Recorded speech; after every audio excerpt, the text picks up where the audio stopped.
Dear students, good afternoon to one and all. In last lecture, we started isomerism, just giving brief idea about what we have covered in last lecture. Just like in organic chemistry, isomerism is broadly classified into two categories: structure isomerism and stereoisomerism. और stereo isomerism को हम geometrical isomerism and optical isomerism इस तरह classify करते थे while studying organic chemistry. In similar way, here in coordination chemistry, isomerism is of the same types that we have just named. लेकिन structural isomerism के जो वहां पर टाइप थे ऑर्गेनिक केमिस्ट्री में वो थे chain isomerism, position isomerism, metamerism, tautomerism, functional isomerism and ring chain isomerism. वो सब स्ट्रक्चर आइसोमेरिज्म के टाइप थे वहां पर. यहाँ पर वो सब नाम नहीं है, वो सब टाइप्स नहीं है स्ट्रक्चर आइसोमेरिज्म के. यहाँ पे स्ट्रक्चर आइसोमेरिज्म के टाइप एकदम डिफरेंट हैं. यहाँ पे स्ट्रक्चर आइसोमेरिज्म के जो टाइप हमें पढ़ने हैं, स्ट्रक्चर आइसोमेरिज्म रिलेटिवली इजी होती है और स्टीरियो आइसोमेरिज्म में इमेजिनेशन रिक्वायर्ड होता है, तो it is bit challenging to understand because imagination is needed in this. कोई ऑर्गेनिक मॉलिक्यूल या आयन या कोऑर्डिनेशन कंपाउंड या कॉम्प्लेक्स आयन ऑप्टिकली एक्टिव है या नहीं है, उसके लिए वही कंडीशन देखेंगे हम जो स्टीरियो आइसोमेरिज्म में ऑर्गेनिक कंपाउंड में देख रहे थे. दो चीजें एब्सेंट हो, दो एलिमेंट ऑफ सिमेट्री एब्सेंट हो, एक प्लेन ऑफ सिमेट्री एब्सेंट हो, दूसरा सेंटर ऑफ सिमेट्री एब्सेंट हो, तीसरा alternate axis of symmetry absent हो. अगर ये तीनों एब्सेंट है तो मॉलिक्यूल ऑप्टिकली एक्टिव है, कायरल है. लेकिन अल्टरनेट एक्सिस ऑफ सिमेट्री को देखने की कभी जरूरत आपको पड़ती नहीं है. बस आपको दो चीज देखनी है, पोस एंड कोस. पोस मतलब प्लेन ऑफ सिमेट्री, कोस मतलब सेंटर ऑफ सिमेट्री. ये दो एब्सेंट है तो कोई भी ऑप्टिकली एक्टिव होगा. यानी कि पीपीएल यानी कि प्लेन पोलराइज्ड लाइट को या तो राइट साइड या लेफ्ट साइड रोटेट कर देगा उसका सॉल्यूशन, वो कंपाउंड रोटेट कर देगा, उसके मॉलिक्यूल सॉल्यूशन में प्रेजेंट होंगे तो रोटेट कर देंगे. जब पोलरिमीटर में लेंगे उसको तो वो ऑप्टिकली एक्टिव है. अगर नेट रोटेशन नहीं हो पाया तो ऑप्टिकली इनएक्टिव है. ये हम लोग जानते हैं ऑलरेडी. ये स्टीरियो आइसोमेरिज्म का हिस्सा है. ज्योमेट्रिकल आइसोमेरिज्म में किसी ग्रुप का या एटम का एक दूसरे के रिस्पेक्ट में रिलेटिव पोजीशन चेंज हो जाती है तो स्टीरियो आइसोमेरिज्म का जन्म होता है. और ज्योमेट्रिकल आइसोमेरिज्म भी स्टीरियो आइसोमेरिज्म ही है. वहां पर स्टीरियो आइसोमेरिज्म के लिए हम लोग देखते थे रिस्ट्रिक्टेड रोटेशन सिस्टम. या स्टीरियो आइसोमेरिज्म हम दूसरे तरीके से देखेंगे.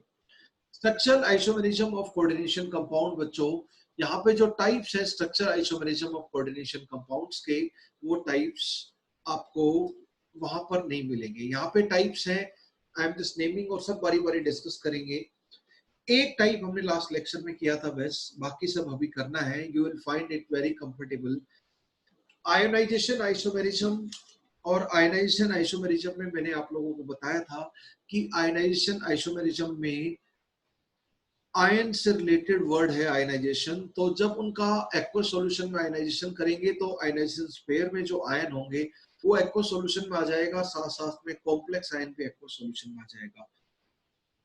कोई भी दो कोऑर्डिनेशन कंपाउंड आपस में आइसोमर तभी हो सकते हैं जब तीन pre requisite pre conditions fulfil हो. एक, मॉलिक्यूलर फॉर्मूला सेम होना चाहिए. आइसोमेरिज्म में आइसोमर, आइसोमर, आइसोस प्लस मेरोस दो वर्ड से बना है.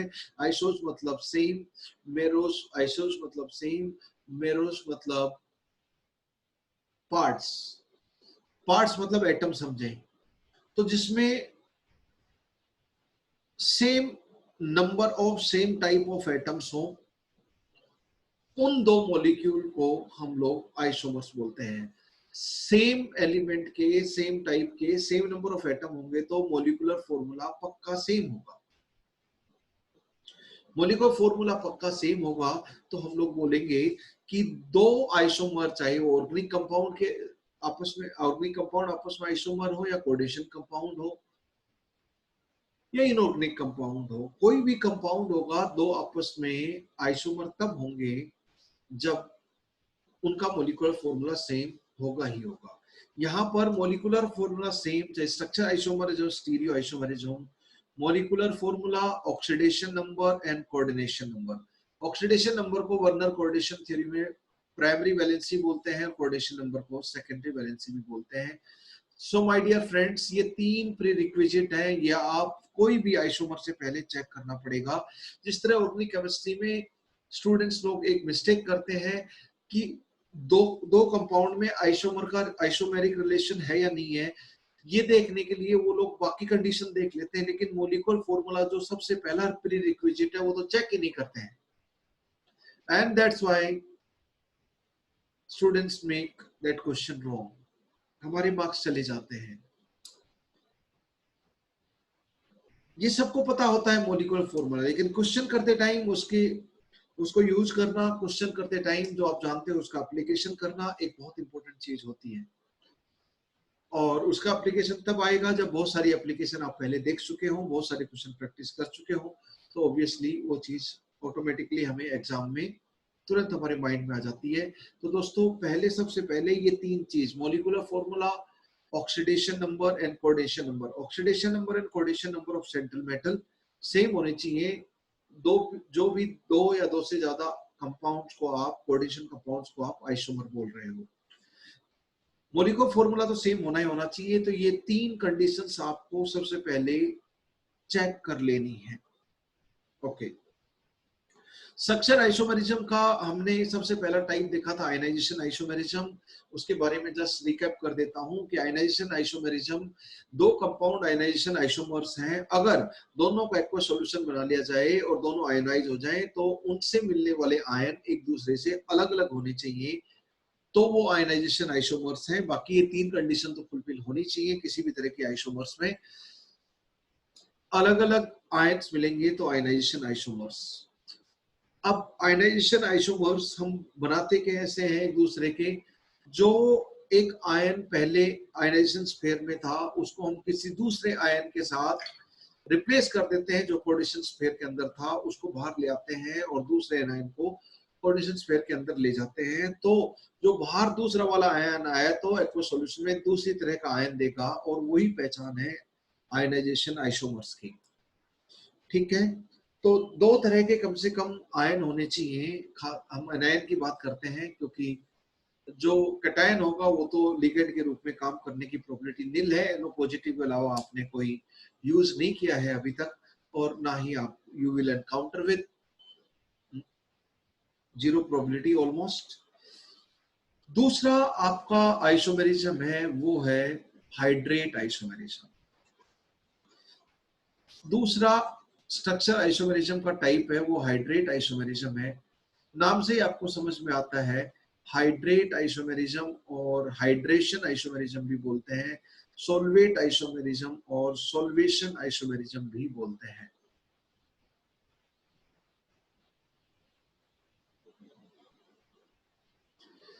हाइड्रा मतलब H2O है, हाइड्रा मतलब H2O है। Hydrate isomerism, hydration isomerism, solvate. अगर किसी कोऑर्डिनेशन कंपाउंड में H2O नहीं है, अगर किसी कोऑर्डिनेशन कंपाउंड में H2O नहीं है तो उसमें हाइड्रेट आइसोमेरिज्म नाम की चिड़िया हो ही नहीं सकती है। तो सबसे पहली पहचान ये है कि उन्हीं कोऑर्डिनेशन कंपाउंड में हाइड्रेट आइसोमेरिज्म का स्कोप है जिसमें H2O हो, या तो कोऑर्डिनेशन स्फीयर के अंदर या कोऑर्डिनेशन स्फीयर के बाहर, पर H2O होना जरूरी है। हम लोग कुछ एक्सपेरिमेंट से to distinguish between different coordination compound, उसमें H2O किस में है और कितना आयन कोऑर्डिनेशन स्फीयर के बाहर है, वो देखने के लिए हम डिहाइड्रेटिंग एजेंट कॉन्सेंट्रेटेड H2SO4 के साथ ट्रीट करते थे। H2O कोऑर्डिनेशन स्फीयर के जो बाहर होता था हाइड्रेट जो होता था, और अंदर वाला तो एक्वा बोला जाता है जेलीगैंड, तो जो बाहर होता था वो डिहाइड्रेटिंग एजेंट कॉन्सेंट्रेटेड H2SO4 के साथ गायब हो जाता है और वेट ऑफ कोऑर्डिनेशन कंपाउंड कम हो जाता है। तो वेट ऑफ कोऑर्डिनेशन कंपाउंड का कॉन्सेंट्रेटेड H2SO4 के साथ तब लॉस होगा, तब वेट लॉस हो जाएगा, कोऑर्डिनेशन कंपाउंड का वेट कम हो जाएगा bye treatment with concentrated H2SO4 that is dehydrating agent when there is one H2O, two H2O or some H2O outside coordination sphere, that is in ionization sphere, right? ये है। तो हमने जैसे ionization isomers को पहचान करने के लिए हमने क्या देखा कि एक्वा सॉल्यूशन बनाओ और अलग अलग तरह के आयन मिल रहे हैं, आयन मिलने चाहिए, न्यूट्रल कॉम्प्लेक्स कभी आयनाइजेशन आइसोमरिज्म नहीं दिखा सकता, आयंस मिलने चाहिए, नाम ही ionization isomerism. What I mean to say कि हाइड्रेट आइसोमरिज्म सिर्फ उन्हीं कंपाउंड्स में रहेगा जिनमें H2O है, जिनमें H2O है ही नहीं कोऑर्डिनेशन स्फीयर के अंदर या बाहर, उनमें हाइड्रेट आइसोमरिज्म हो ही नहीं सकता। आयनाइजेशन आइसोमरिज्म न्यूट्रल कॉम्प्लेक्स में हो ही नहीं सकता, जैसा कि अभी अभी हमने बताया, आयंस होने चाहिए, एक्वा सॉल्यूशन में डिफरेंट टाइप ऑफ आयन मिलने चाहिए। तो हर तरह की स्ट्रक्चर आइसोमरिज्म हम 6 टाइप्स ऑफ स्ट्रक्चर आइसोमरिज्म पढ़ेंगे, जिसमें से 3 टाइप की स्ट्रक्चर आइसोमरिज्म ही मेनली आपको काम आएगी, पर कभी कभी टेस्ट सीरीज में वो भी पूछ सकते हैं जो हम डिस्कस कर रहे हैं, इसके बियॉन्ड किसी भी मटेरियल में, किसी भी सोर्स में, इसके बियॉन्ड आपको कुछ भी नहीं मिलने वाला, everything will be subset of it. तो हाइड्रेट और सॉल्वेट आइसोमेरिज्म सिर्फ उन्हीं में है। तो different type of 6 type of जो स्ट्रक्चर आइसोमेरिज्म पढ़ने वाले हैं वो एक particular set of coordination compound में ही होती है। हाइड्रेट आइसोमेरिज्म उन्हीं में होगा जिनमें H2 है, आयनाइजेशन आइसोमेरिज्म उन्हीं में होगा जिनमें एक्वा सॉल्यूशन डिफरेंट आयन आ रहे हैं, न्यूट्रल कॉम्प्लेक्स में नहीं हो सकता। तो limited type of coordination compound में ही hydrate particular type of structure isomerism हो सकती है, यानी कि कोई भी स्ट्रक्चर आइसोमेरिज्म हर तरह के कोऑर्डिनेशन कंपाउंड के लिए डेफिनेटली नहीं होती है। तो इसका हाइड्रेट आइसोमेरिज्म का मैं सबसे पहले लिखो, hydrate isomerism occurs when hydrate isomerism occurs when H2O is part of coordination compound. H2O is part of coordination compound. सबसे पहले तो ये नोट लिख लें, सबसे पहले तो ये बेसिक चीज है, H2O होना ही होना चाहिए। अब कैसे पहचान करेंगे तो हाइड्रेट आइसोमेरिज्म है या नहीं है? हम ट्रीटमेंट करेंगे दोनों कोऑर्डिनेशन कंपाउंड को जिनके बीच में आइसोमेरिक रिलेशन देखने वाले हैं। हम ये देखने वाले हैं कि दोनों हाइड्रेट आइसोमर्स एक दूसरे के हैं या नहीं है। तो दोनों में सबसे पहले हम ये चेक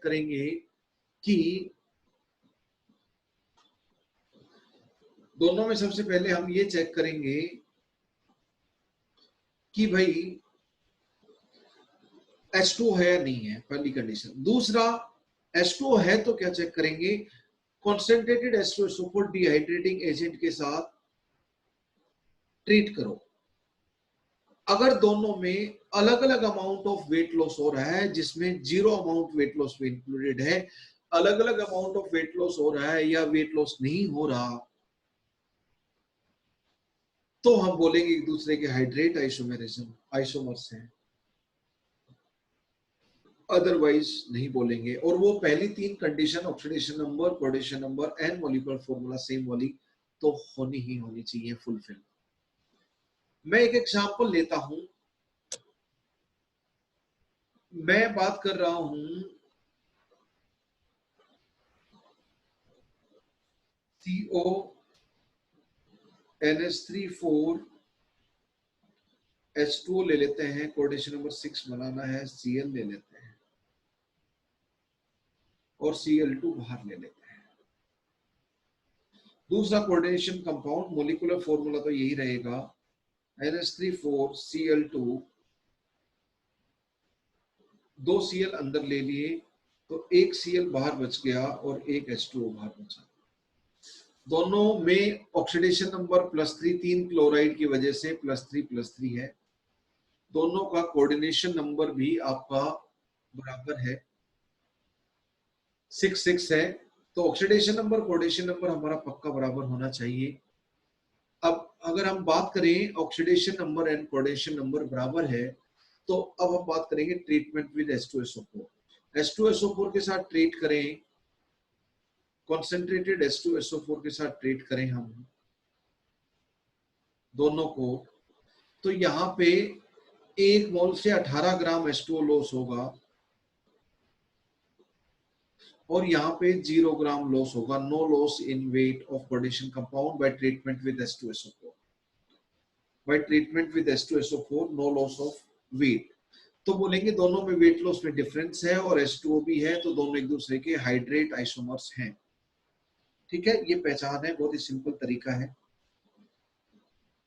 अगर मैं और एग्जांपल लूं, CO NH3 4 Cl H2O, यहाँ पे मैं Br2 कर लेता हूं, CO NH3 4 Br2 Cl और 1H2O कर लेता हूं। यहाँ पे वेट लॉस नहीं होगा क्योंकि H2O अंदर है, यहाँ पे वेट लॉस होगा 1 mole H2O 1 mole of compound से लॉस हो जाएगा, यानी कि 18 gram out of 1 mole of compound. तो ये दोनों एक दूसरे के लिए coordination isomer, sorry hydrate isomers हैं, हाइड्रेट आइसोमर्स हैं। सीधा सिंपल तरीका पहचानने का। If I take one more example, मैं अगर बात करूं मॉलिक्यूलर फॉर्मूला में एक ले लेता हूं CrCl3.6H2O। इससे मैं डिफरेंट डिफरेंट कोऑर्डिनेशन कंपाउंड्स बनाता हूं। सबसे पहले CrH2O6, कोऑर्डिनेशन नंबर 6 है क्योंकि ऑक्सीडेशन नंबर +3 है इधर, और 3Cl बाहर आ जाएगा। अब Cr 5H2O को अंदर रख लेते हैं, लेकिन कोऑर्डिनेशन नंबर 6 के लिए 1 Cl बाहर, 2 Cl बाहर है और तो 1 H2O और बच गया मॉलिक्यूलर फॉर्मूला में। तीसरा अगर हम बात करें तो 4 H2O अंदर रख लेते हैं, 2 Cl अंदर है, 1 Cl बाहर है और 2 H2O, मॉलिक्यूलर फॉर्मूला सेम है। नेक्स्ट अगर हम बात करें कि 3 Cl अंदर ले लें तो 6 कोऑर्डिनेशन नंबर बनाने के लिए ये हो गया आपका 3H2O, ऐसे लिखेंगे। ये एक कोऑर्डिनेशन कंपाउंड नहीं है क्योंकि H2O तभी आ सकता है जब कोई ना कोई आयन हो। सिर्फ H2O होगा तो ये H2O तो अलग कंपाउंड है और ये न्यूट्रल कॉम्प्लेक्स अलग कंपाउंड है। It is mixture of two compounds, this is not one single coordination compound, it is mixture of two compounds. One is neutral complex or coordination compound, another is water as different compound. Mixture of two compounds हो गया, ये एक single coordination compound या कोई भी compound नहीं है। ठीक है, तो कोऑर्डिनेशन कंपाउंड तो H2O के साथ कोई ना कोई आयन आना चाहिए, अदरवाइज वो एक कंपाउंड नहीं कहलाता। तो ये तो आइसोमर हो ही नहीं सकता क्योंकि ये तो 2 कंपाउंड है, बाकी सब एक कंपाउंड है। मैं इनके अगर कलर बता दूं आपको, इनका अगर मैं कलर बताऊं आपको, तो this is violet in colour,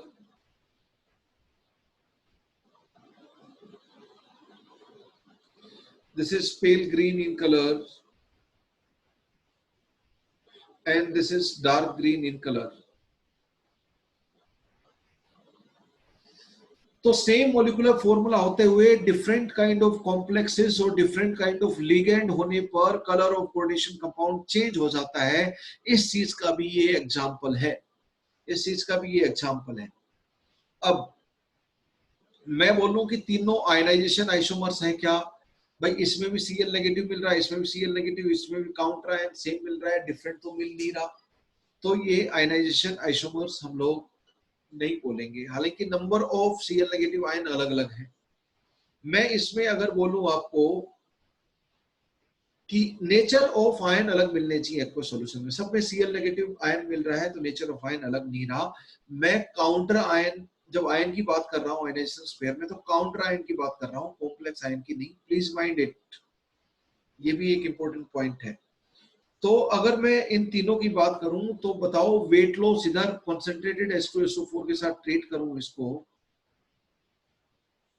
concentrated H2SO4 का कोई वेट लॉस नहीं होगा, 18 gram out of 1 mole weight loss हो जाएगा, और यहाँ पे 2 मोल H2 है तो 36 ग्राम हो जाएगा loss of in weight on heating 1 mole of coordination compound. तो वेट लॉस अलग अलग हुआ, नहीं हुआ, और हुआ तो अलग अलग हुआ, तो आपस में कोई भी तीन एक दूसरे के हाइड्रेट आइसोमर्स हैं, कोई भी तीन एक दूसरे के हाइड्रेट आइसोमर्स हैं, all three are hydrate isomer. This is not isomer of any of these, any kind of isomerism relation, isomeric relation is not there, कोई भी आइसोमेरिक रिलेशन इधर नहीं है, ठीक है। तो ये हो गया आपका हाइड्रेट आइसोमेरिज्म। हाइड्रेट आइसोमेरिज्म देखने के लिए आप सबसे पहले देखोगे H2 होना जरूरी है, 2 पॉइंट ध्यान है तो आपका क्वेश्चन हो जाएगा। दूसरा, H2 होने के साथ साथ वेट लॉस नहीं हो या हो तो अलग अलग अमाउंट हो on treatment with concentrated H2SO4, इस तरह आप आयनाइजेशन आइसोमर्स है या नहीं है ये पहचान सकते हो। ये आपका सेकेंड टाइप ऑफ आइसोमेरिज्म था। Third type of structure isomerism आपका हो गया linkage isomerism. Third type of linkage isomerism. Linkage isomerism कौन से कोऑर्डिनेशन कंपाउंड में होगा? सारी structure isomerism limited set of coordination compound में होते हैं। लिंकिंग एटम जहां लिगेंड का डिफर कर रहा हो। लिंकिंग एटम कब डिफर करता है? एम्बिडेंटेड लिगेंड में। लिंकिंग एटम कब डिफर करता है? लिंकिंग एटम कब डिफर करता है? एम्बिडेंटेड लिगेंड में। लिंकिंग एटम कब डिफर करता है? एम्बिडेंटेड लिगेंड में। इन सब के नाम तो आप जानते हो। ये 4 केस है एम्बिडेंटेड लिगेंड के जो क्वेश्चन में आज तक इन्वॉल्व हुए हैं, कॉम्पिटिटिव एग्जामिनेशन में जो क्वेश्चन पूछे हुए हैं। मैंने एम्बिडेंटेड लिगेंड और भी बताए थे काफी, पर काम ये 4 ही होते हैं mainly. I stated the same thing there as well, और अभी मैं उस चीज को दोबारा से बोल रहा हूँ कि ये 4 हैं जो फेमस एम्बिडेंटेड लिगेंड है। यहाँ पे लिंकिंग एटम कार्बन है या लिंकिंग एटम नाइट्रोजन है। तो आयनाइज लिंकेज आइसोमेरिज्म तभी अराइज होगा जब एक या अनेक लिगेंड उसमें एम्बिडेंटेड लिगेंड प्रेजेंट होंगे। तो सबसे पहले कंडीशन लिखो, in linkage isomerism linking atom of ligand differs. Linking atom of ligand differs, that is compound must have one or more than one ambidentate ligands. ये पहचान है, ambidentate ligand होंगे तो ही linkage isomerism के बारे में सोचना है आपको। Have one or more than one ambidentate ligands. Have one or more than one ambidentate ligands. ठीक है। तो एम्बिडेंटेड लिगेंड का लिंकिंग एटम डिफर करो, आपको लिंकेज आइसोमर्स मिल जाएंगे। Let us take example. मैं एक एग्जांपल ले लेता हूं। ये नाइट्राइट ओ हो गया और अमीन दूसरा लिगेंड है। CO+3 में ले हम लोग तो +2 बच जाएगा इधर, और इधर मैं बात करूं CO, ONO और NO2 आपस में डिफरेंट डोनर एटम रख रहे हैं। बाकी सब कुछ मामला हम सेम रख लें अगर मीन ही है तो। मॉलिक्यूलर फॉर्मूला, बाकी सब चीजें, तीनों condition, oxidation number, coordination number, सब कुछ तो मैच कर रहे हैं। बस फर्क क्या है, यहाँ पर ये लिंकिंग एटम डिफर कर रहे हैं इस लिगेंड के। ये नाइट्राइटो O है, ये नाइट्राइटो N है, तो बस सेंट्रल मेटल से यहाँ ऑक्सीजन जुड़ा हुआ होगा, सेंट्रल एटम से यहाँ नाइट्रोजन कोऑर्डिनेट बॉन्ड बनाकर जुड़ा हुआ होगा। दोनों कॉम्प्लेक्स में दोनों अलग अलग लिगेंड है क्योंकि लिंकिंग एटम अलग है।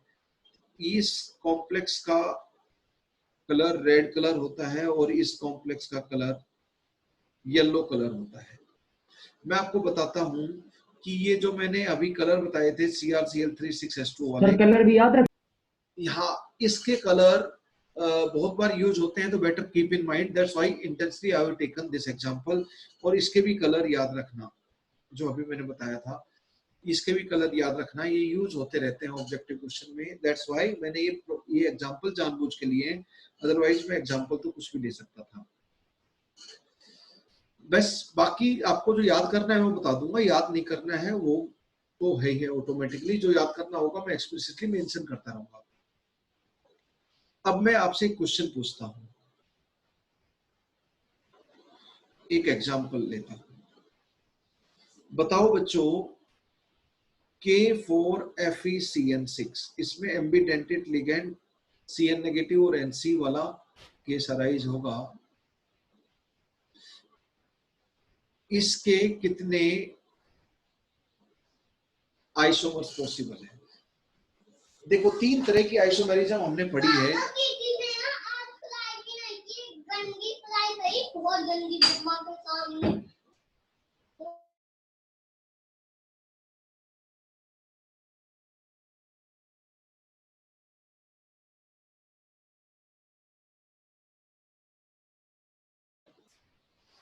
इसमें तीनों तरह की आइसोमेरिज्म हो सकती है, नहीं हो सकती है, देखते हैं बारी बारी। काउंटर आयन कैटायन है, यहाँ पे कोई दूसरा NO पॉजिटिव होता तो कैटायन कैटायन को एक्सचेंज कर जाता और अलग अलग आयन मिल जाते आयनाइजेशन स्पेयर में, और एक्वस सॉल्यूशन में अलग आयन मिल जाते, पर यहाँ पे ऐसा नहीं हो सकता। तो इसलिए हम लोग बोलेंगे कि इसमें आयनाइजेशन आइसोमेरिज्म का कोई स्कोप नहीं है। हाइड्रेट आइसोमेरिज्म H2 है ही नहीं इसके मॉलिक्यूलर फॉर्मूला में, तो हाइड्रेट आइसोमेरिज्म भी इसमें नहीं हो सकती, इसके कोई हाइड्रेट आइसोमर नहीं बन सकते हैं।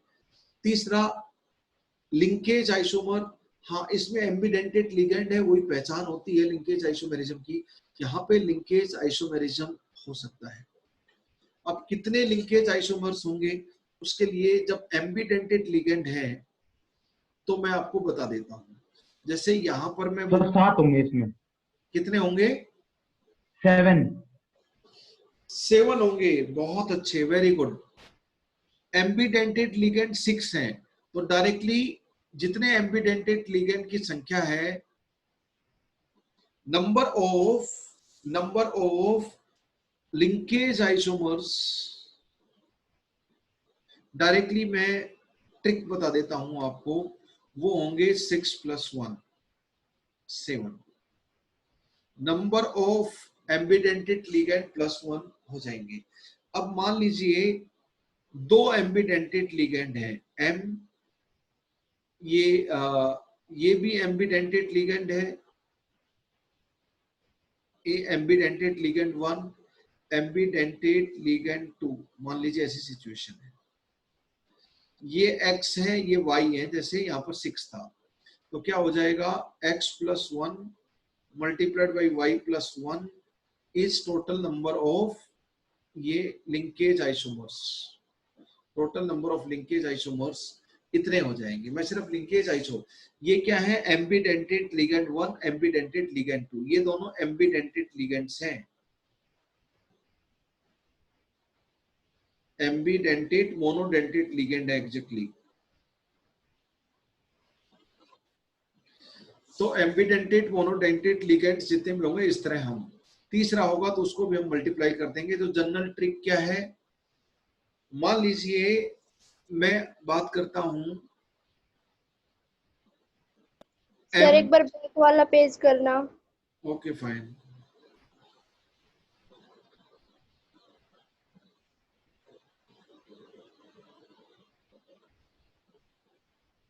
सर हो गया।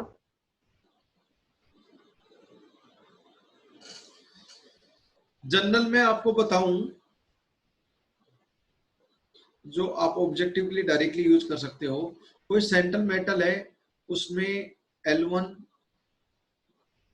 L2 L3 L4 इस तरह कुछ भी है। If L1 L2 and L3 are ambidentate ligands, ठीक है, तो in that case number of linkage isomers आप डायरेक्टली ऑब्जेक्टिव में लिख सकते हो, बनाकर देखोगे तो टाइम लग जाएगा। लिंकेज आइसोमर्स डायरेक्टली आपको लिखने हो तो x plus 1 multiplied by y plus 1 multiplied by z plus 1, this is something useful for you.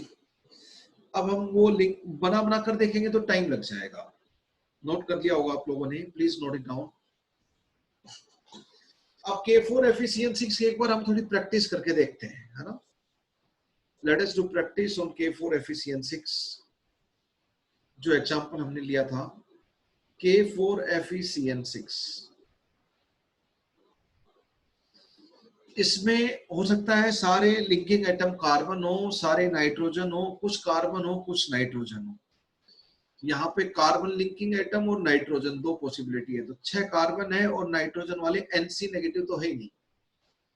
हो सकता है एक कार्बन डोनर एटम हो और 5 नाइट्रोजन डोनर एटम हो सकता है 2 कार्बन डोनर एटम हो, 3 नाइट्रोजन डोनर एटम हो सकता है 3 कार्बन डोनर एटम हो CN नेगेटिव में और 3 NC नेगेटिव में नाइट्रोजन डोनर एटम हो सकता है ये 4 हो, ये 2 हो सकता है ये 5 हो, ये 1 हो सकता है ये 0 हो, 6 तो ले लिया तो इधर 0 कर लो अब, और ये 6 हो, ठीक है। तो इसको हम बनाते हैं कार्बन डोनर एटम एक है, CN वाला एक है और NC वाले 5 हैं, ये बन गया। 2 हैं कार्बन डोनर एटम वाले तो CN वाले 2 हैं और नाइट्रोजन डोनर एटम वाले 3 हैं। CN नेगेटिव भी 3 है और NC नेगेटिव भी 3 है। कार्बन डोनर एटम वाले 4 हैं एंड नाइट्रोजन डोनर एटम वाले 2 हैं। कार्बन डोनर एटम वाले 5 हैं और नाइट्रोजन डोनर एटम वाला 1 है। सारे के सारे नाइट्रोजन ही डोनर एटम है तो NC6। ये आपके 7 कोऑर्डिनेशन कंपाउंड है, दो एक दूसरे के सब लिंकेज आइसोमर्स हैं जहां लिंकिंग एटम डिफर कर रहा है, समझ गए। लिंकेज आइसोमर्स हैं, all of these are linkage isomers of each other. इस तरह आप खुद भी बना के दे सकते हो, but this is very time taking and chances of making mistake are quite high, chances of making mistake are quite high. पर मेंटल एक्सरसाइज के लिए आप जरूर बना सकते हो, ट्रिक से भी डायरेक्टली आंसर कर सकते हो, ठीक है। और कोई भी एक दे रखा हो, दूसरा ऑप्शन दे रखा कि will of following is linkage isomer of this, तो आप बता सकते हो लिंकिंग एटम किसी का भी डिफर करना चाहिए एक या ज्यादा लिगेंड्स का, जो भी एम्बिडेंटेड लिगेंड है। मैं आपसे एक नेक्स्ट एग्जांपल देता हूं, डायरेक्ट आंसर बताना है और फिर मेंटल एक्सरसाइज के लिए आपको ट्राई करके भी बताना है कौन कौन से होंगे। मैं ले लेता हूं एक कोऑर्डिनेशन नंबर 4 वाला, 2 साइनाइडो ले लेता हूं और 2 थायोसाइनेटो ले लेता हूं और -2 ले लेता हूं, या Na2 ले लेता हूं, इधर पॉजिटिव आगे तो -2 लिखने की जरूरत नहीं है। प्लेटिनम +2 है, कोऑर्डिनेशन नंबर 4 है, CN नेगेटिव भी एम्बिडेंटेड लिगेंड है और थायोसाइनेटो भी एम्बिडेंटेड लिगेंड है, ये भी। तो डायरेक्ट आंसर कितना हो जाएगा 2 + 1 total number of linkage and 2 + 1 answer is total number of linkage isomers, total number of linkage isomers. तो आपका आंसर ये हो जाएगा, पर वो 9 कौन से होंगे वो आपको बताना है। जस्ट ट्राई इट, एक बार आप सब लोग बनाने की कोशिश करें। ये तो हम स्ट्रक्चर आइसोमर्स बना रहे हैं, पर स्ट्रक्चर आइसोमर के बाद हम लोग ज्योमेट्रिकल आइसोमर देखेंगे। ज्योमेट्रिकल आइसोमर कौन से ऑप्टिकली एक्टिव, उनका मिरर इमेज एनालिसिस भी देखेंगे और फिर हम कुल मिलाकर टोटल नंबर ऑफ आइसोमर्स बता सकते हैं किसी एक पर्टिकुलर कोऑर्डिनेशन कंपाउंड के जो पॉसिबल है। तो इसके 9 लिंकेज। अच्छा मुझे एक चीज बताओ, अगर मैं इसको ऐसे लिख दूं Na2, तो उसका तो कोई मतलब है नहीं Na पॉजिटिव का आइसोमेरिज्म में। मुझे एक चीज बताओ, इस कोऑर्डिनेशन कंपाउंड के कोई आयनाइजेशन आइसोमर्स होंगे? Ionization isomers are possible of this coordination compound? No sir. No. Ionization sphere में Na पॉजिटिव है, वो कैटायन है तो दूसरे किसी कैटायन से एक्सचेंज करेगा अपनी पोजीशन? नहीं कर सकता। और वो तो कोई है ही नहीं, दोनों ही Cn नेगेटिव HCN नेगेटिव है। वो तो जब एनायन हो आयनाइजेशन स्फीयर में और दूसरे एनायनिक लिगेंड और हो दूसरा कोई एनायनिक लिगेंड, यानी कि 2 या 2 से ज्यादा एनायन होने चाहिए, कॉम्प्लेक्स कैटायन सिंपल एनायन। अच्छा दूसरी चीज, हाइड्रेट आइसोमेरिज्म हो सकती है इसमें? H2O है, नहीं हो सकती। तीसरा लिंकेज आइसोमेरिज्म हो सकती है? जी हाँ, और वो 9 लिंकेज आइसोमर्स है। बाकी आइसोमेरिज्म हम लोगों ने पढ़ी नहीं है, और आपको ये 3 ही काम आएंगी क्वेश्चन में, मैं आपको बता देता हूँ, इसलिए इनके मैं ज्यादा डिटेल में जा रहा हूँ। बाकी हम जल्दी कर सकते हैं क्योंकि बाकी सबका यूज होना बहुत कम है और इजी भी पड़ेंगी आपको, बहुत ज्यादा उनमें डिस्कशन की जरूरत है नहीं। Would you please try to make the 9 linkage isomers possible of this formula? जल्दी ट्राई करें आप। एक तो बना हुआ है, 2 टाइप के लिगेंड्स पहले देख लेते हैं हम लोग। 2 टाइप ऑफ लिगेंड अगर हम देखेंगे तो हो सकता है 2 टाइप के हों, तो कार्बन डोनर वाले 2 हों और नाइट्रोजन डोनर सल्फर वाले 2 हों, जैसा कि पहला बना रखा है। कार्बन की बजाय नाइट्रोजन डोनर वाले हों और 2 सल्फर डोनर एटम वाले हों, ये भी पॉसिबिलिटी है। कार्बन वाले ही हों लेकिन वहां पे नाइट्रोजन वाला हो, नाइट्रोजन वाला ही ये डोनर है और नाइट्रोजन वाला ही वो डोनर है। तो 2 टाइप के आपके लिगेंड्स हो गए यहाँ पर। इसको मैं बोलूंगा सेंट्रल मेटल के साथ एक मोनोडेंटेट लिगेंड है, वो 2 है संख्या में, दूसरा मोनोडेंटेट लिगेंड है वो भी है 2 संख्या में। Ma2B2 टाइप के बन गए ये, 4 बन गए ये। अब 3 टाइप के मोनोडेंटेट लिगेंड लिख लेते हैं हम, लिखेंगे इस टाइप के MABC, किसी भी एक को रिपीट कर लेंगे हम लोग, तो 2 एक टाइप के रहेंगे और बचे हुए 2 अलग अलग रहेंगे। टोटल 3 टाइप के लिगेंड्स रहेंगे। तो हमारे पास तो 4 टाइप के हैं, Cn negative, Nc negative, SCN negative and NCS negative. हमारे पास तो 4 टाइप के हैं। NCS नेगेटिव तो मैक्सिमम 4 टाइप के हो सकते हैं, हमें 3 टाइप के चाहिए, तो किसी भी एक को रिपीट करेंगे। इसको रिपीट कर लो, इसको रिपीट कर लो, इसको रिपीट कर लो, इसको रिपीट कर लो, कितने बच जाएंगे? एक एक को रिपीट करते रहो A2 की फॉर्म में, जो किसी को बाकी 2 को तो लिख दोगे ऐसे ही, ठीक है।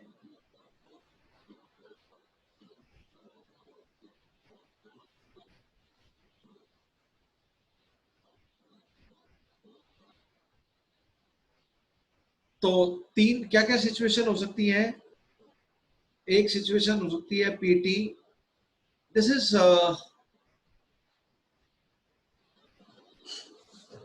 Quite thought provoking.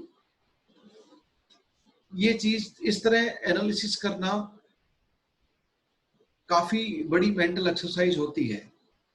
This is not very simple, this is like puzzle जो होते हैं, कोई केस मिस ना हो जाए। एक कार्बन एक नाइट्रोजन डोनर वाले ले लो Cn Nc नेगेटिव, बाकी एक टाइप का सल्फर वाले ही ले लो 2। Cn और Nc ले लो लेकिन वो नाइट्रोजन वाला ले लो, Cn और Nc ले लो लेकिन वो नाइट्रोजन वाला ले लो, ठीक है। इस बार अगर हम बात करें तो CN और NC के साथ इसको अगर B और C बोले तो दो पॉसिबिलिटी थी, दोनों आ गई। ठीक है, अब अगर हम बात करें और कौन कौन से बच गए, PT, SC सल्फर वाले और वो SCN और NCS, उनको B और C ले लेते हैं इन दोनों को। मैंने इन दोनों को B और C ले लिया था। अब इसके साथ ऐसे भी C वाले भी दो हो सकते हैं और NC वाले भी दो हो सकते हैं। ये पॉसिबिलिटी हो गई A to BC की। अब क्या तो ये रिपीट किया है, ये रिपीट किया 2 टाइम। अगर मैं बोलूं कि इसको B और C ले लेता हूं तो पॉसिबिलिटी नहीं है, क्योंकि ये तो रिपीट ही नहीं हो सकते, तो है ही डिफरेंट, वैसे ही फॉर्मूला वाइज डिफरेंट है। तो ये 4 पॉसिबिलिटी का जन्म होता है इधर।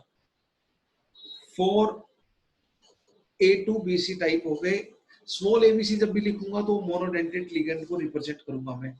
अब चारों अलग अलग टाइप के हों, यानी कि मैं MABCD, तो उसमें तो 4 ही हैं, तो पॉसिबिलिटी बनती ही नहीं है। CNNC,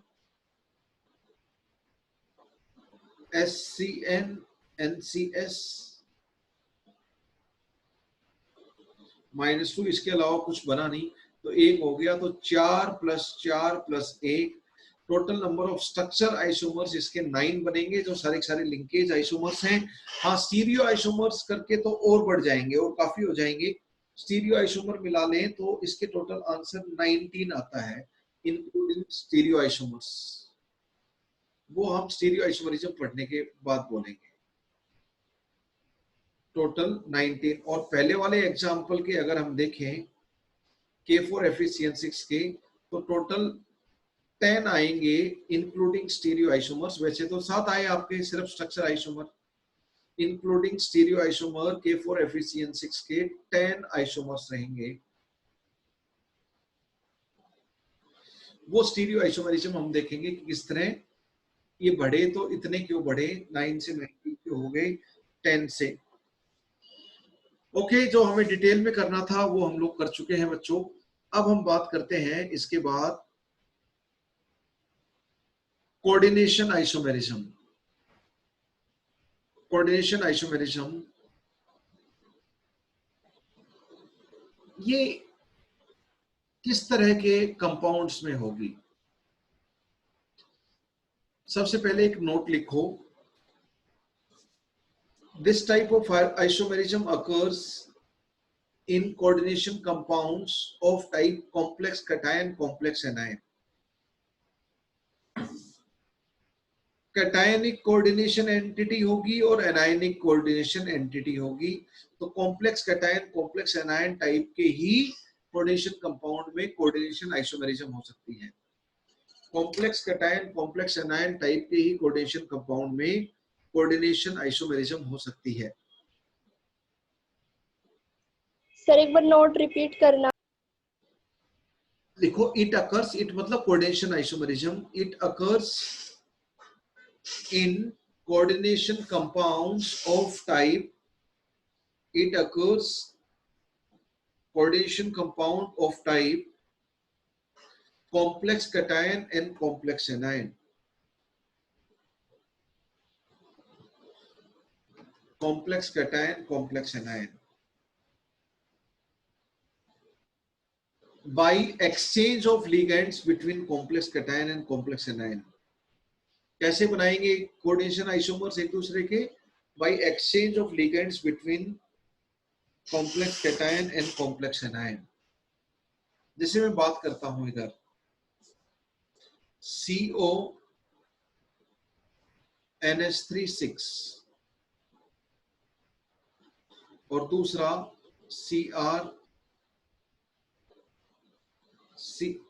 CN6। मैं सिर्फ कोऑर्डिनेशन आइसोमर्स देख रहा हूं, मैं लिंकेज आइसोमर्स नहीं देख रहा। हालांकि CN और NC होकर लिंकेज आइसोमेरिज्म भी यहाँ पे जन्म ले लेगी, पर I am not talking about that. सिर्फ कोऑर्डिनेशन आइसोमर्स में देख रहा हूं।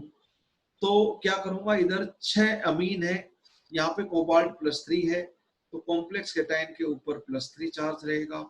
यहाँ पे भी क्रोमियम +3 है लेकिन 6 साइनाइड से -6 रहेगा तो नेट चार्ज इसके ऊपर -3 रहेगा।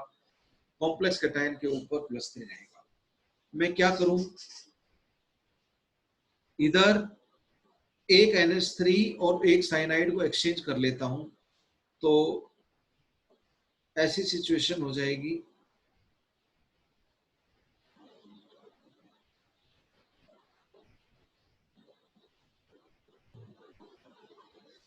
यहां पे इस टाइम पे -2 और +2 चार्ज आ गया कॉम्प्लेक्स कैटायन कॉम्प्लेक्स एनायन पे। फिर 2 साइनाइड और 2 अमीन को एक्सचेंज कर देते हैं तो CONH3 4 साइनाइड और 2 आ गए इस बार, नेट चार्ज +1 रह गया इधर। फिर अगर हम बात करें तो यहाँ पे साइनाइड और 4 रह गए, NH3 ट्वाइस, यहाँ पे -1 हो गया, यहाँ पे +1 है ना। तीसरा, अगर 3 अमीन और 3 साइनाइडों को एक्सचेंज कर दें 2 कोऑर्डिनेशन एंटिटी से तो CNH3 NCN थ्राइस। जल्दी से बताना मुझे, क्या ये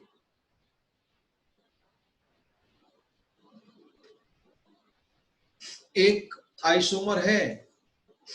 नहीं है sir, complex cation complex anion नहीं। CD ABC आपस में कोऑर्डिनेशन आइसोमर्स हैं? यस। क्या DB कोऑर्डिनेशन आइसोमर्स है? नहीं। ये एक कंपाउंड है ही नहीं। बताओ, यहाँ 0 आ गया, कोबाल्ट +3 साइनाइड आयन, यहाँ पर भी कोबाल्ट 3 साइन 0, तो it is a mixture of 2 neutral complexes. एक न्यूट्रल कॉम्प्लेक्स ये हो गया, एक न्यूट्रल, ये तो 2 कोऑर्डिनेशन, तो इनका तो मॉलिक्यूलर फॉर्मूला ही ABC के बराबर नहीं हुआ। इसका मॉलिक्यूलर फॉर्मूला देखो या इसका देखो, ये 2 अलग अलग है। तो ये तो बाकी सब का इसके साथ आइसोमेरिक रिलेशन रख ही नहीं सकता। It is actually mixture of 2 coordination compounds.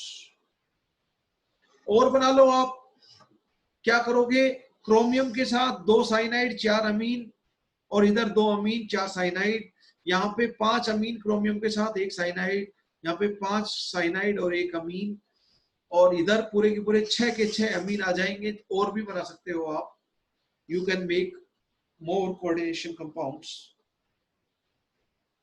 तो बताओ कितने और कोऑर्डिनेशन कंपाउंड बनेंगे? 3 मैंने बना दिए, चौथा पॉसिबल नहीं है। बताओ और कितने बन सकते हैं? 3 और बनेंगे। 3 और बनेंगे। कोबाल्ट बना लेते हैं एक बार। 3 अमीन होने के बाद अब यहां पर 2 अमीन रखेंगे हम लोग।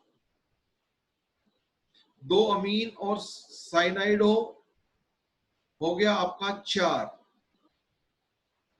अब थोड़ा सा गड़बड़ है, इसके ऊपर चार्ज आ गया -1। वैसे एनायन को बाद में लिखते हैं, कैटायन को पहले, तो वो आप रख लेना। मैं तो सिस्टमेटिक उसी तरीके से एक्सचेंज करता जा रहा हूं। यहाँ पे अमीन हो गए आपके 4 और साइनाइड हो गए 2, तो यहाँ पे +1 चार्ज आ गया आपका। तो ये पहले लिखो और ये बाद में, पहले कैटायन लिखते हैं बाद में एनायन, एज पर स्टैंडर्ड। पर लिखने में ऐसे लिखते चले जाओ, आप समझते हो कि इसको पहले लिखना चाहिए, एक्चुअल में वो पहले लिख देना। पर सब जगह कोबाल्ट वाला पहले लिखा हुआ है तो उसी पैटर्न में, ताकि आपको आसानी से कोरिलेशन हो जाए। CO यहाँ पर NH3 एक ही बचा, 5 लिगेंड साइनाइडो आ चुके हैं।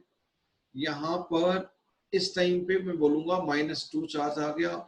Cr NH3 एक ही बचा, और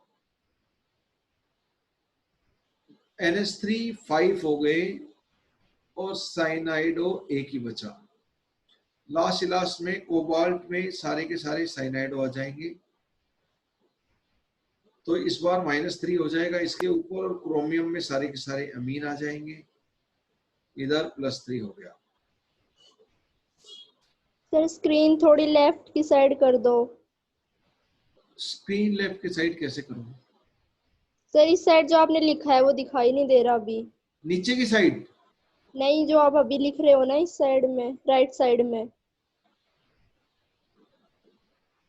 ओके, ओके,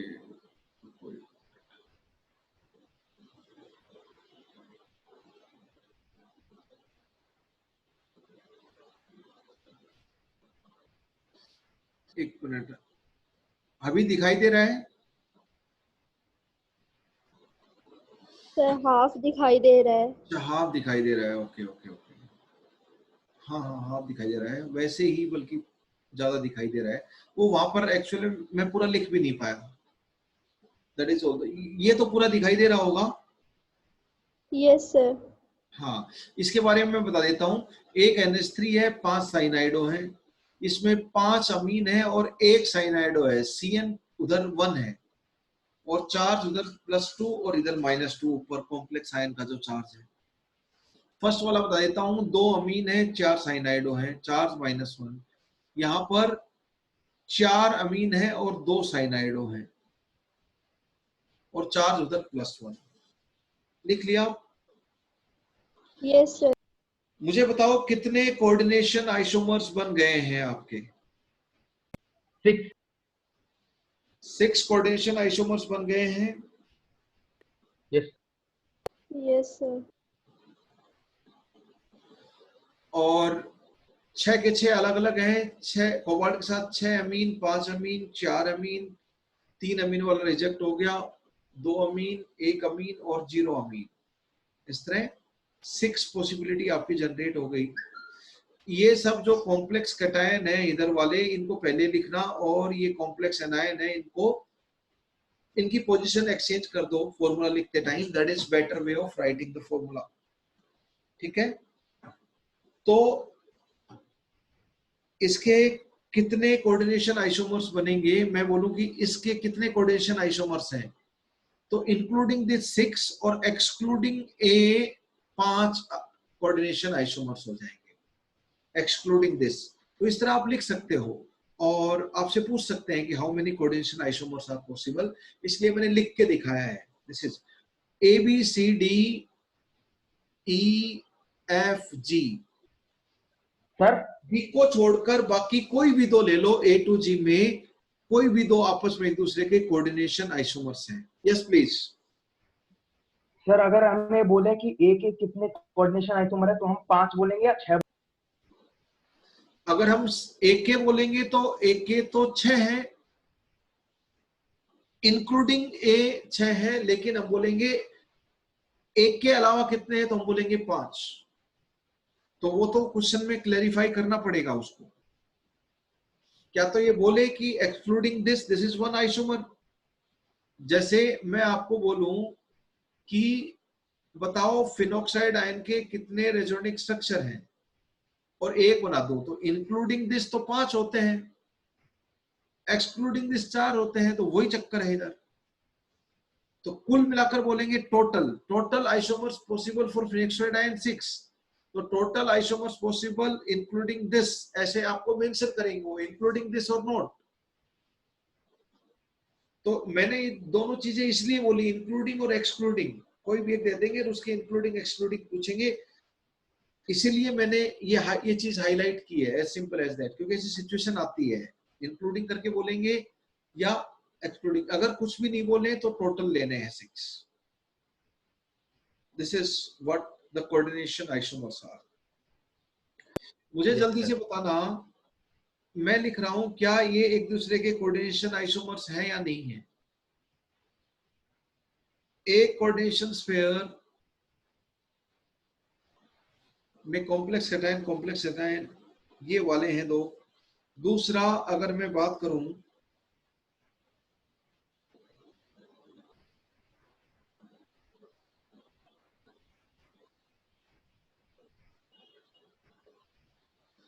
क्या ये दो कंपाउंड आपस में कोऑर्डिनेशन आइसोमर्स हैं? जी हाँ, इसके काफी सारे कोऑर्डिनेशन आइसोमर्स बनेंगे, है ना। इधर 1 अमीन, 2 अमीन, 3 अमीन, 4 अमीन,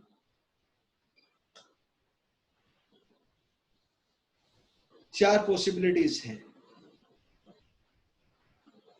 तो total number of stereo isomers आप सारे के सारे लिख सकते हो। ये तो इसका एक कोऑर्डिनेशन आइसोमर्स ये है, समझ गए? This is one coordination isomer. Next is ligand isomerism. ये फिफ्थ टाइप हो गया आई थिंक. ये इसका यूज ना के बराबर है, not important. ligand isomerism, coordination position isomer साथ साथ में बता देता. ligand isomerism, जहां ligand के अंदर खुद आइसोमेरिज्म हो. जैसे मैं पीएन की बात करूं और टीएन की बात करूं, दोनों ऑर्गेनिक कंपाउंड है और दोनों एक दूसरे के स्ट्रक्चर आइसोमर है. पीएन क्या है? CH3 CH CH2 NH2 NH2, ये पीएन हो गया. और ट्राइमिथाइलिन डाइअमीन क्या है? ये प्रोपेन 1,2 डाइअमीन है, ये प्रोपेन 1,3 डाइअमीन है. तो 1,2 और 1,3 पोजीशन में चेंज हो गया तो ये पोजीशन आइसोमर्स हो गए. तो अगर मैं एक कॉम्प्लेक्स बनाऊं जहां पे isomerism is only due to isomerism of, due to structure isomerism of ligand only, तो उसको हम लिगैंड आइसोमर्स बोलेंगे. जैसे Fe मैं PN3 बोल देता हूं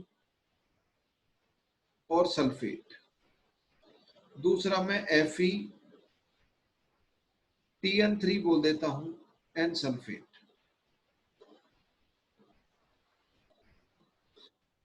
बताओ ए और बी में सिर्फ लिगैंड एक दूसरे के डिफरेंट आइसोमर्स हैं, बाकी सेम है सब कुछ. तो एक दूसरे के लिगैंड आइसोमर्स हो गए, दो कोऑर्डिनेशन कंपाउंड एक दूसरे के लिगैंड आइसोमर्स हैं. आपको ध्यान होगा BN और IBN भी एक दूसरे के स्ट्रक्चर आइसोमर थे. BN क्या था? दो जगह अमीन था इधर, ये BN हो गया. और IBN क्या था आपका? ये था. ये दोनों चेन आइसोमर्स हैं एक दूसरे के. Butylene डाइअमीन, आइसोब्यूटाइलिन डाइअमीन, like this. तो अगर मैं एक एग्जांपल ले लूं, FeBN thrice sulphate and FeIBN thrice sulphate, तो दोनों एक दूसरे के लिगैंड आइसोमर्स हैं. दोनों एक दूसरे के लिगैंड आइसोमर्स हैं. तो it is due to isomerism of ligand. It is due to isomerism of ligand. Toluene आप लोग जानते हो, टोलुइडीन भी आप लोग जानते हो. टोलुइडीन 3 होते हैं. अमीन वाला NH2 रहेगा और ये ऑर्थोटोलुइडीन हो गया, ये मेटाटोलुइडीन हो गया और ये पैराटोलुइडीन हो गया. ये तीनों लिगैंड है, अपने नाइट्रोजन डोनेट करेगा. ये तीनों 1, 2, 1, 3, 1, 4 ये तीनों पोजीशन आइसोमर्स हैं. तो ये अगर ये तीन अलग अलग लिगैंड होंगे तीन कॉम्प्लेक्स में, तो मॉलिक्यूलर फॉर्मूला तो सेम रहेगा लेकिन स्ट्रक्चर फॉर्मूला आपका अलग हो जाएगा, यानी कि स्ट्रक्चर अलग हो जाएगा क्योंकि लिगैंड का स्ट्रक्चर अलग है. ओवरऑल कॉम्प्लेक्स का स्ट्रक्चर भी डिफरेंट हो जाएगा. फिफ्थ के बाद सिक्स्थ है coordination position isomers. Coordination position isomers. आपके जो भी LN के टेस्ट होंगे बच्चे, सारे के सारे टेस्ट से पहले आपका सिलेबस कंप्लीट कर लेंगे हम लोग, है ना. 10 days बिफोर और 1 month बिफोर और 20 days बिफोर हमारा सबका हो जाएगा.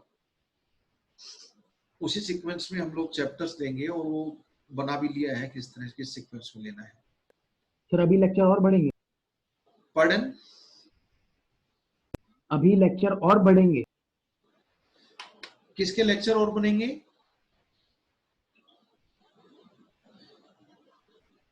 I didn't understand. बोलो बोलो क्या बोल रहे हो? मैं बोल रहा हूँ सर अभी लेक्चर और बढ़ेंगे इसके? और बढ़ेंगे number of lectures? Yes sir. नहीं, नंबर ऑफ लेक्चर्स तो ये इससे ज्यादा तो क्या बढ़ेंगे, नहीं बढ़ेंगे. 7 hours कंटिन्यूसली हम लोग लेक्चर ले रहे हैं, इससे ज्यादा पॉसिबिलिटी नहीं है actually. How are you feeling? अगर कंटिन्यूसली आपका 7 आवर्स लेक्चर होता है तो what is your condition, what is your opinion, आपको कैसा लगता है?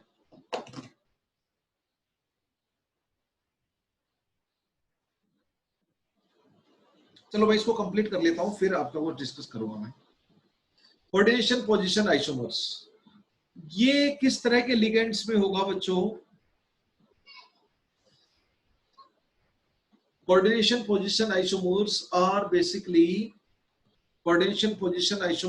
Basically in polynuclear complexes. तो लिख लो, जिसमें ब्रिज लिगेंड्स होते हैं पॉलीन्यूक्लियर कॉम्प्लेक्सेस, उनमें ये कोऑर्डिनेशन पोजीशन आइसोमर्स होती है। एक कोऑर्डिनेशन आइसोमेरिज्म है, दूसरा कोऑर्डिनेशन पोजीशन आइसोमेरिज्म है। Coordination isomerism complex cation complex anion वाले कॉम्प्लेक्स में होती है, और coordination position isomerism polynuclear complexes में होती है। तो लिख लो, it occurs in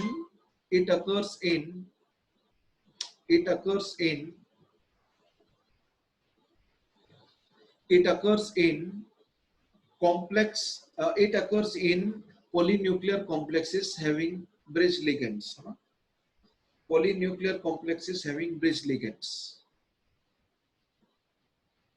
तो डिफरेंट सेंट्रल एटम होते हैं, उनके लिगेंड आपस में एक्सचेंज कर देते हैं।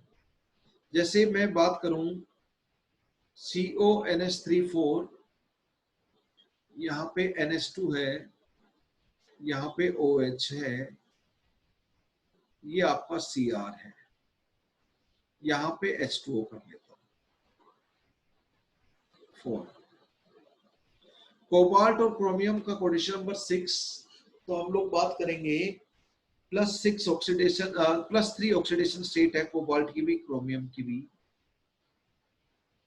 OH-1 हाइड्रोक्साइडो और NH2-1 amido generally monodentate ligand, bridging ligand के रूप में काम करते हैं आपके। तो इन दो के ऊपर -1 हो गया, +3 +3 +6, तो इसके ऊपर रह गया +4, नेट चार्ज रह गया +4। इसमें मैं यहीं पे चेंज करूंगा, आप दोबारा लिखते रहना। इसके मैं कोऑर्डिनेशन पोजीशन आइसोमर्स बना दूं। तो इसके जो ब्रिजिंग लिगेंड नहीं, ब्रिजिंग लिगेंड के अलावा जो लिगेंड है H3 और NH3 और H2O, अमीन और एक्वा, उनको दो मेटल के इधर उनको उनकी पोजीशन एक्सचेंज कर देंगे इनसाइड कोऑर्डिनेशन स्फीयर, तो कोऑर्डिनेशन पोजीशन आइसोमर्स जन्म लेंगे। जैसे एक तरीका क्या है, यहाँ पे NH3NH2O और यहाँ पर NH3NH2O, यहाँ पे 4 NH3 है, 0 H2 है इसमें, और इसमें 4 ये हैं, ये 0 है। अब मैं ऐसा भी कर सकता हूँ, 3 ये हो जाए, 1 ये हो जाए, 3 ये हो जाए, 1 ये हो जाए, ऐसा भी। जैसे मैं यहीं पे चेंज करता हूँ, आप लोगों ने ड्रॉ कर लिया होगा।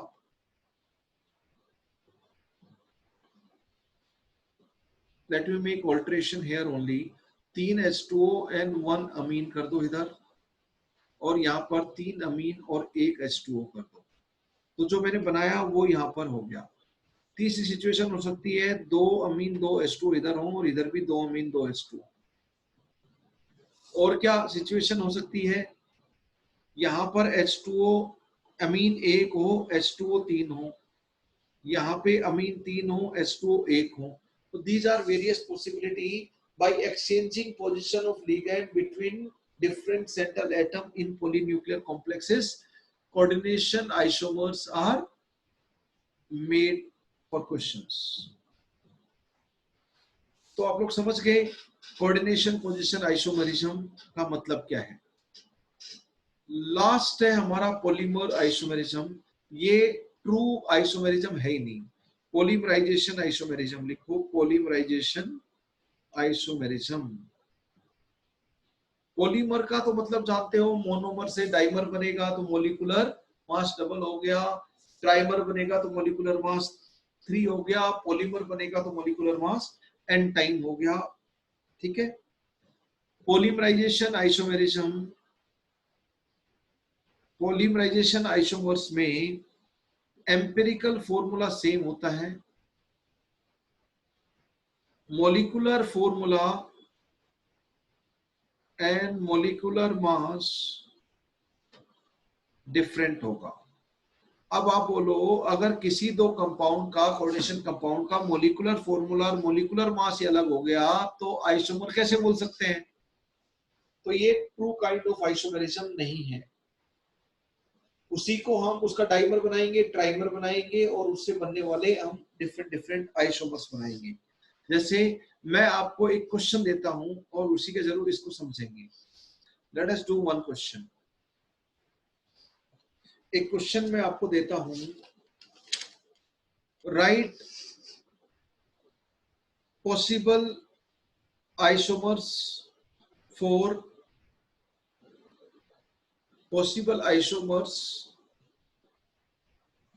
कॉम्प्लेक्स कंपाउंड ही बनाने सारे हैं। For empirical formula PtCl2 2NH3, और एम्पिरिकल फॉर्मूला PtNH3Cl2 PtNH3Cl2।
इसके आपको पॉसिबल आइसोमर्स लिखने हैं, आप बस ट्राइमर तक बता दो, डाइमर, मोनोमर। तो प्लेटिनम +2 में है तो सब जगह प्लेटिनम का ऑक्सीडेशन +2 होना चाहिए। प्लेटिनम +2 तो जनरल कोऑर्डिनेशन नंबर हमारा होता है 4, है ना? PtNH3 twice and Cl twice। ठीक है बच्चों, ये हो गया NH3 twice Cl twice, ये हो गया आपका। Very good. तो देखो अब अगर मैं इसका डाइमर बनाऊं तो क्या हो जाएगा? 4 Cl हो जाएंगे और 4 अमीन हो जाएंगे, 4 Cl हो जाएंगे और 4 अमीन हो जाएंगे आपके। तो इसका डाइमर बनाएंगे तो एक पॉसिबिलिटी ये n = 1 यानी कि मोनोमर का। n = 2 के लिए क्या हो जाएगा? 2 Pt हो जाएंगे, 4 Cl हो जाएंगे, पहले मॉलिक्यूलर फॉर्मूला लिख लेते हैं, और NH3 भी 4 हो जाएंगे।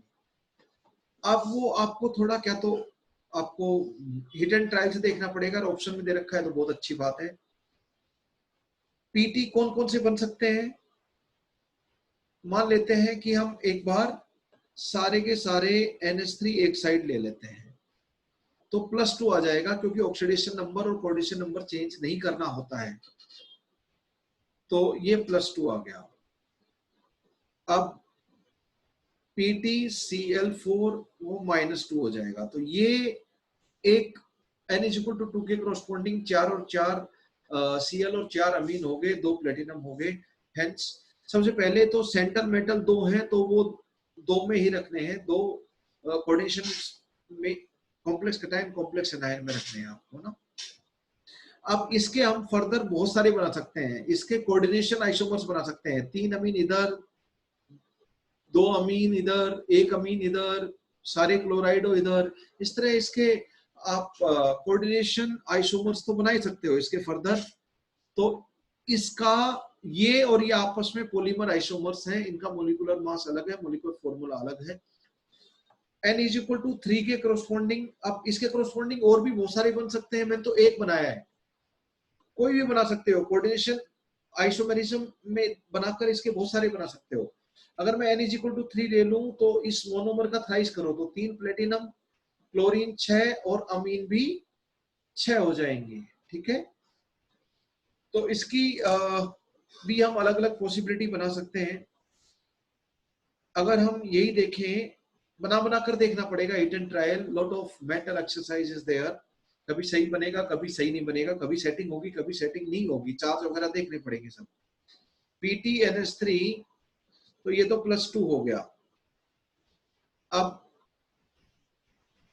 3 प्लेटिनम है तो यहां +2 हो गया आपका, तो दूसरे साइड अगर -1 आ जाए, A तो +2 हो गया और B -1 हो जाए तो फॉर्मूला हो जाएगा AB2, है ना। तो जिसमें जो B2 होगा तो उसमें 2 प्लेटिनम आ जाएंगे आपके, ठीक है।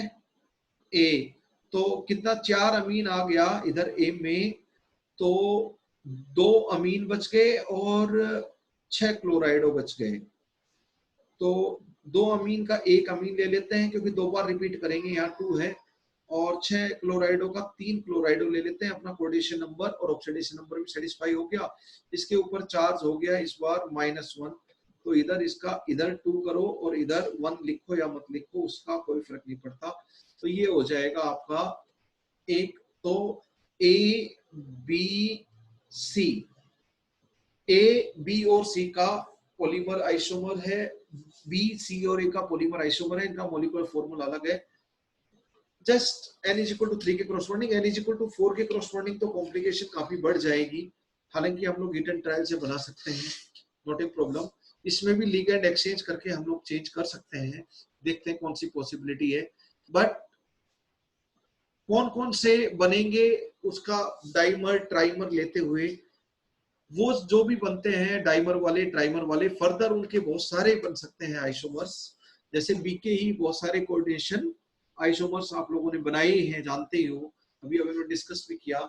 इसी तरह उसका मोलिकुलर फॉर्मूला अलग, ट्राइमर का, मोनोमर और डाइमर और ट्राइमर आपस में ये सब पॉलीमर आइसोमर्स होंगे। कितने पॉलीमर आइसोमर्स हो सकते हैं किसी एक यूनिट के, इनफाइनाइट हो सकते हैं, क्योंकि n इज इक्वल टू 2 3 4 5 चलती रहेगी ये कहानी। तो infinite number of polymer isomers are possible. Why it is not true kind of isomerism? Because molecular formula and molecular mass must be same for different isomers in true sense, which is not there. Which is not there.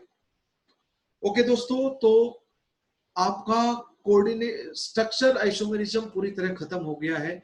अब हम stereo isomerism next lecture में start करेंगे, and stereo isomerism, बाकी colour of coordination compound कुछ चीजें और बची हैं।